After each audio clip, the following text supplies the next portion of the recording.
So we just finished a political campaign, and all of us can think of moments where we were with people and the tension, the turmoil was really high. Like you can feel the disagreement in the room because one person is Republican, one person's Democrat, and it's being discussed, and you can feel the inner turmoil inside of you. You wonder if this relationship's going to survive. Maybe you visit somebody, it's around the holidays, and you know there's disagreement, and you're like, oh boy, if someone mentions politics, we're all in big trouble. You know that feeling? Let me tell you something. If you're a parent and mom and dad do not agree with how you parent and you fight about it in front of the kids, that's how the kids feel. That kind of turmoil that people feel politically on the inside of them is what kids will feel all the time when mom and dad openly disagree and fight over how the kids should be raised. My friend, we've got to learn in our homes as moms and dads, husbands and wives, even if we're divorced, we've got to learn to privately debate and publicly support the child's mom or dad.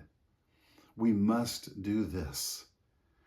It's okay that we disagree, but when we disagree publicly, it makes our child get confused and they feel like they have to decide who they're going to vote for, who they're going to agree with. And it's an awful position for a kid to be in. The child will always lose in situations like that.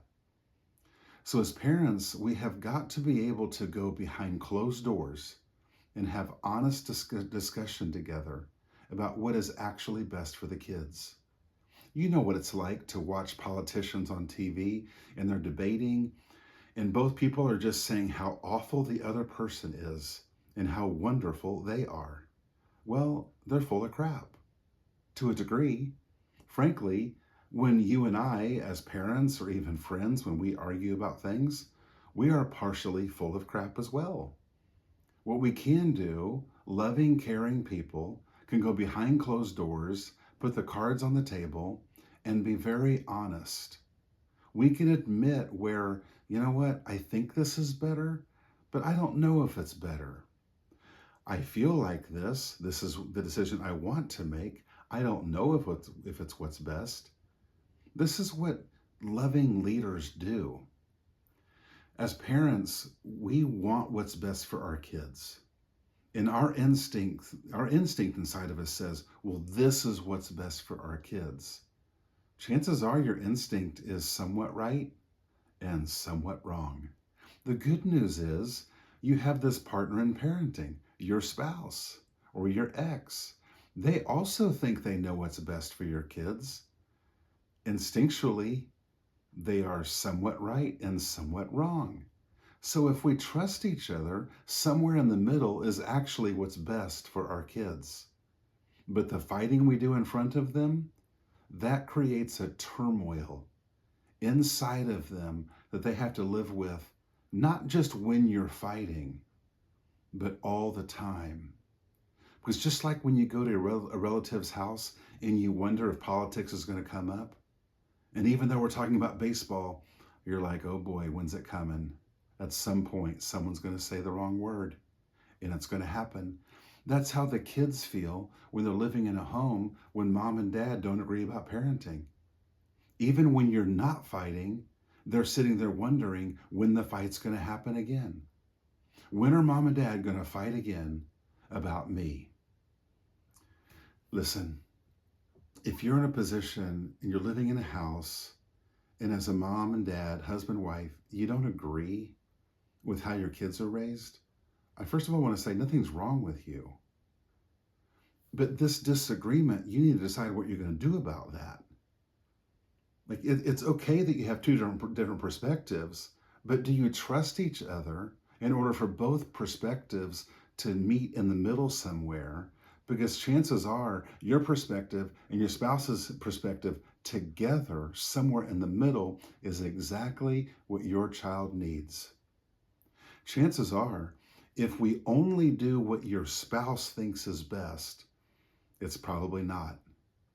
But if we only do what you think is best, that's not best either. I want to ask you a question. If you don't trust your spouse with their heart towards parenting, that's probably a signal that you don't trust your spouse in general. And I want to ask you not about parenting, but what's the state of your marriage? Like, what has happened in our marriage to cause us to grow to where we don't trust each other with how we raise our children? And so it's both good news and bad news. This can of worms I'm opening up, because you might be thinking, well, we have problems with parenting. Well, what if you don't really have problems with parenting? What if these problems in parenting are stemming from the fact that your marriage has been separate and disconnected for a long time? And because your marriage isn't connected and powerful, one of the results of that is that your parenting isn't connected and powerful. So maybe the answer is actually to get together and have a summit and some conversations about our marriage. And the good news is, throughout history, people building family and building their life have always gotten to messy places. And the fact that maybe you guys are in a messy place together, that's what happens with every family. It happens with every couple. Just recently, I heard a story about my own grandparents. My grandparents were married for, I think, 60 years.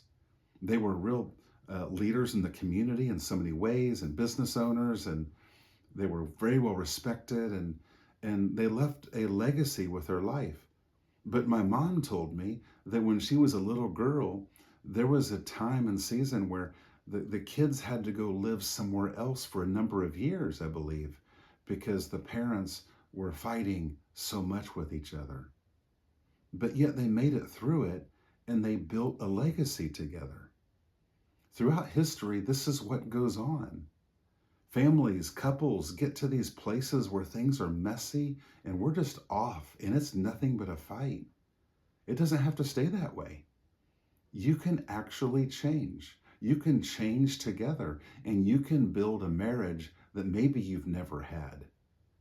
And the impact of that on your kids is powerful.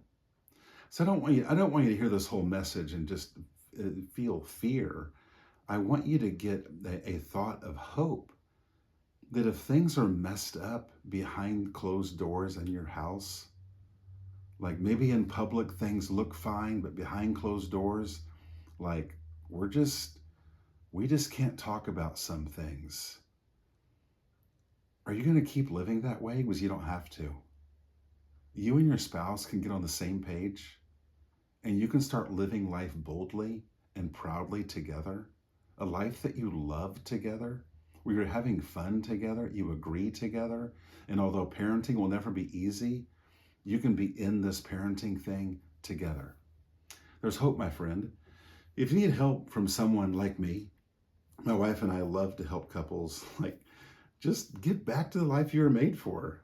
Our philosophy is like, instead of digging into all of your problems and everything that's gone wrong, do you guys just want to talk about the life and marriage you were made for and start chasing it? Because you're allowed to do that. Thanks for listening. If this is helpful, please like, share, subscribe. I just want to put out content that I believe really helps people, and I hope this has helped you.